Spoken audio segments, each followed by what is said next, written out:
స్కాంద పురాణాంతర్గత కార్తీక పురాణం 18వ అధ్యాయము 18వ ప్రశ్న. మాసత్రయే ప్రాతస్నాన మహిమ చాతుర్మాసి వ్రతము హరినారద సంవాదము. ఉద్భూత పురుషుడు ఇట్లనెను, మునీశ్వర, నేను గ్రహించబడితిని. నీ దర్శనం యొక్క అనుగ్రహము వలన జ్ఞానవంతుడనైతిని. ఓ మునివర్య, నాకు నీవే తండ్రివి, నీవే సోదరుడవు, నీవే గురువువు. నేను నీకు శిష్యుడని. దరిద్రుడనైన మొద్దుగా నున్న నాకిప్పుడు నీవు గతిగాక వేరెవ్వరు గతి. పాపవంతుడనైన నేనెక్కడ, ఇట్టి సద్గతి ఎక్కడ? పాపములకు స్థానమైన నేనెక్కడ, పుణ్యమైన కార్తీక మాసం ఎక్కడ? ఈ మునీశ్వరులెక్కడ, ఈ విష్ణు సన్నిధి ఎక్కడ? ప్రారబ్ధ సుకృతములు ఉన్న ఎడల తప్పక ఇట్లు ఫలించును కదా. నాకేదియు పూర్వపుణ్యము, దానిచే ఇదంతయు లభించెను. అయ్యా, నా యందు దయ ఉంచి బాగా తెలియజెప్పుము. మనుష్యులు విధిగా కర్మలు ఎట్ల చేయుదురు, ఆ కర్మలకు ఫలములు ఎట్లు కలుగును, వాటి ఉపదేశమెట్లు, చేయుటకు ముఖ్య కాలమేది, కర్మలేవి, ఏవి కోరిచే చేయవలేను, ఈ విషయమంతయు వినగోరితిని గనుక చెప్పుము. నీ వాక్కను వజ్రాయుధము చేత నా పాప పర్వతములు కూలినవి. అంగీరసుడు పలికెను, ఓయి, నీవడిగిన ప్రశ్న చాలా బాగున్నది. లోకహితము కొరకు నీవడిగినావు కనుక నీవడిగిన ప్రశ్నకు సమాధానము చెప్పెను విను. అనిత్యమైన ఈ దేహమును ఆశ్రయించి ఇంద్రియ కాముడై ఆత్మను మరిచి దేహాదులను ఆత్మయని తలచకూడదు. ఆత్మకెప్పుడును సుఖదుఖాదులు ద్వంద్వములు లేవు, అవి ద్వేషాది ధర్మములైనవి. కాబట్టి ఆత్మ విషయక సందేహవంతుడు తప్పక కర్మను చేయవలేను. దానితో చిత్తశుద్ధి కలిగి తద్వారా జ్ఞానమును పొంది దానిచేత ఆత్మను యథార్థముగా తెలుసుకొనవలెను. దేహదారి అయిన వాడు తనకు విధించబడిన స్నానాది సర్వకర్మలను భక్తితో విధిగా చేయవలెను. అట్టి వేదోక్త కర్మ చేసిన ఫలించి ఆత్మ ప్రకాశము కలుగచేయును. వర్ణాశ్రమ విభాగమును విడువక తనకు ఏ కర్మ చెప్పబడి ఉన్నదో విచారించి తెలుసుకొని తర్వాత చేయవలేను. స్నానము చేయక చేయు కర్మ ఏనుగు భక్షించిన వెలగపండువలే నిష్ఫలమగును. బ్రాహ్మణులకు ప్రాతస్నానము వేదోక్తమైనది.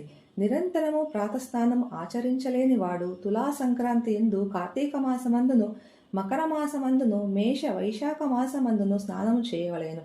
ఈ 3 మాసములందును ప్రాతకాలమందు స్నానము చేయువాడు వైకుంఠమునకు పోవును, మరియు వానికి ఉత్తమ గతి కలుగును. చాతుర్మాసాది పుణ్యకాలములందును చంద్ర సూర్య గ్రహణములందును స్నానము ముఖ్యము. ఇందు గ్రహణములందు గ్రహణ కాలమందే స్నానము ముఖ్యము. బ్రాహ్మణులకు ప్రాముఖ్యమైనది స్నానము, సంధ్యావందనము, హోమము, సూర్య నమస్కారములు తప్పక చేయదగినవి.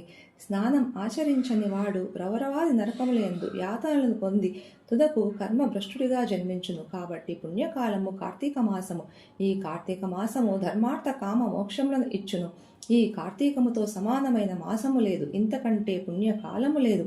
వేదముతో సమానమైన శాస్త్రము లేదు, గంగతో సమానమైన తీర్థము లేదు, బ్రాహ్మణ్యతో సమానమైన కులము లేదు, భార్యతో సమానమైన సుఖము లేదు, ధర్మముతో సమానమైన మిత్రుడు లేడు, నేత్రముతో సమానమైన జ్యోతిస్సు లేదు, కేశవునితో సమానమైన దేవుడు లేడు. కార్తీక మాసముతో సమానమైన మాసము లేదు.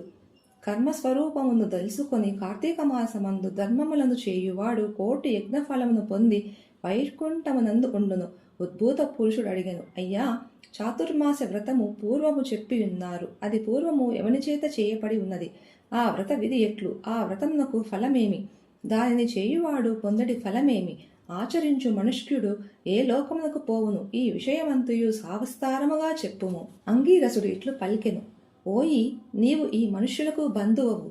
నీ ప్రశ్నలన్నయు లోకోపకార్తకములుగా ఉన్నవి. సమాధానము చెప్పాను, సావధానుడవై వినుము.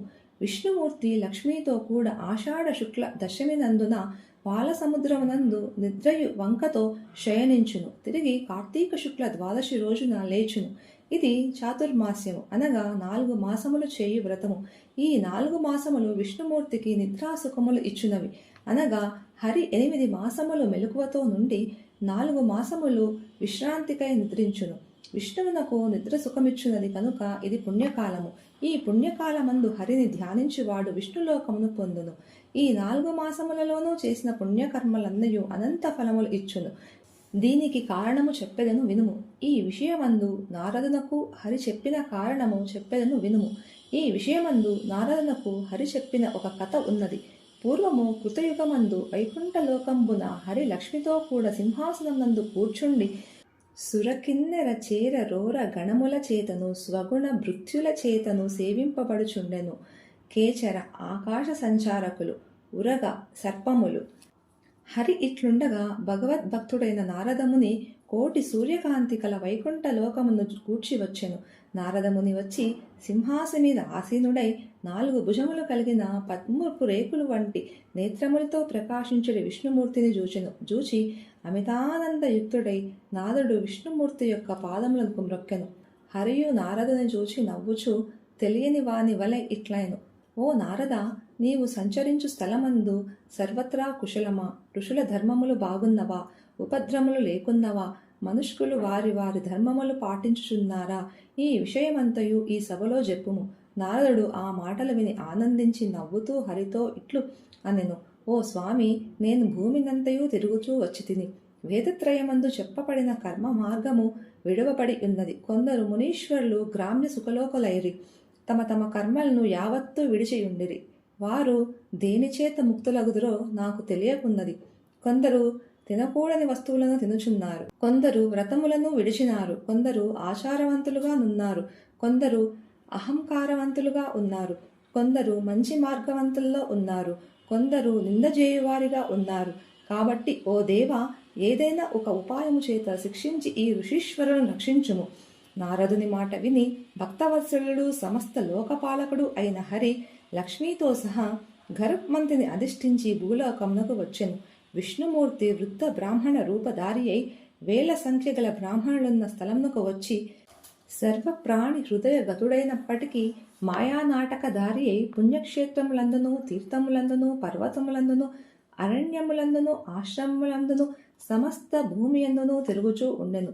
ఇట్లు సంచరించుచున్న విష్ణుమూర్తిని చూచి కొందరు భక్తితో అతిథి సత్కారములను చేసిరి, కొందరు నవ్విరి, కొందరు నమస్కారము చేయనైరి, కొందరు అభిమానవంతులైరి, కొందరు గర్వముతో ఉండిరి, కొందరు కామాంధులై ఉండిరి, కొందరు క్రియాకలాపం చేయుట మానిరి, కొందరు ఏకప్రరాయుడై ఉండిరి, కొందరు నిషిద్ధ ధనములందు అన్నము తినుచూ ఉండిరి, కొందరు ఏకాదశి ఉపవాసము ఆచరించని వారుగా ఉండిరి, కొందరు తినకూడని వస్తువులను తినుచుండిరి.